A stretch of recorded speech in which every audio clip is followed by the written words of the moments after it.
Well, let's get more perspective on this developing story, and I'm being joined in the studio on Newstrack live from Abuja here, a legal practitioner and public affairs analyst, Mr. Liborius Oshoma. Thank you so much for coming on Newstrack here too. My pleasure. Now, all speculations about whether the president will contest or not has been put to rest with this announcement we heard this afternoon. Now, why do you think it took the president so long to make this announcement? You know, it's a year to election is usually, governance is usually, suspended because there are a lot of politicking going on. And so I think Mr. President would have, taken cognizance of the fact that he would not want, especially against the backdrop that, the polity had been overheated, most especially with the insecurity in the land. And then, people, typical politicians, some saying if you don't contest, we'll go to court, just, like we are used to.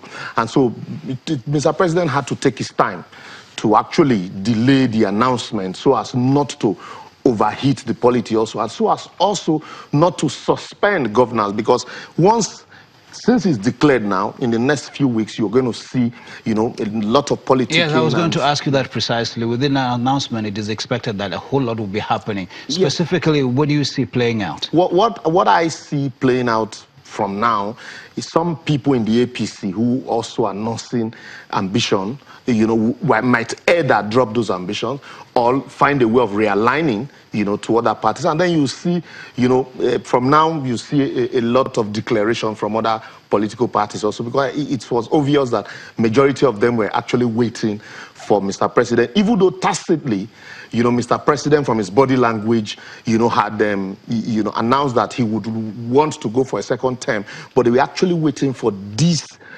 obvious statement from him that he indeed is interested in running for a second term in office, which is his constitutional right, though.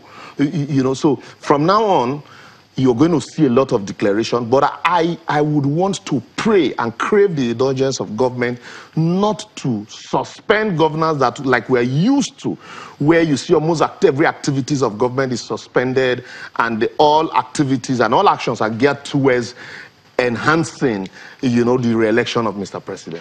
Mr. Shoma, do you think the president's declaration is born out of the pressure that's been mounted on him, or this is something he has always wanted to do? President Buhari is not somebody you can pressure. And he even admitted that much, that he takes his time to take decisions. So I really don't think it's pressure. Politicians will always play politics. I listen to some saying, oh, look, if the president does not, we will go to court against him. The same people, some persons did it to Abacha.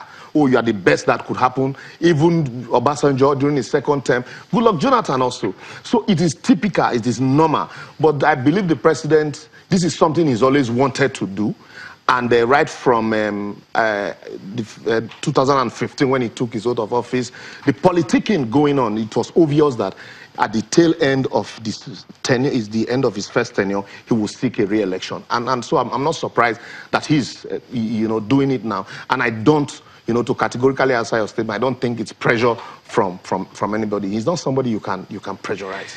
All right, Mr. Liborius Oshoma, thank you so much once again for coming on Newstrack. And we'll be calling you back, I guess, in days to come to offer more perspective on these issues and many more. At your service. Thank you once again.